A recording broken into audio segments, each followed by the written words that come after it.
Hey guys, as I promised you, I'll do a little video of the inside. It's our screen door. Got all these nifty hooks here, end hooks here. And ours is what they call a hybrid. It's 19 feet long. See, I use that little bucket for dishwashing.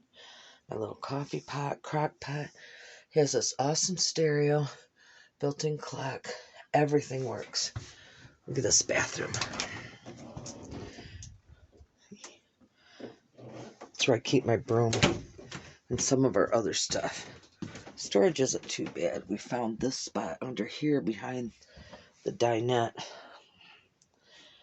This is where we slept last night. You can see a cool view out there. Yep. It was a little cold, but not too bad.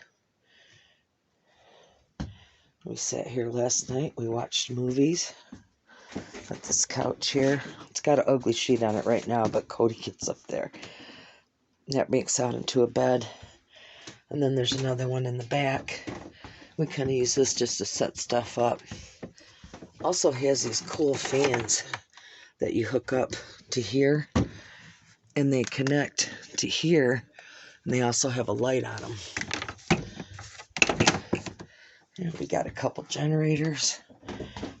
Got a couple throw rugs that I got for it. So that's our RV on the inside. Fridge, freezer. Boop. All kinds of food. And here's this big closet here too. Up and down. We got TV and DVD player. So that's about it. Just wanted to show you the inside. Peace.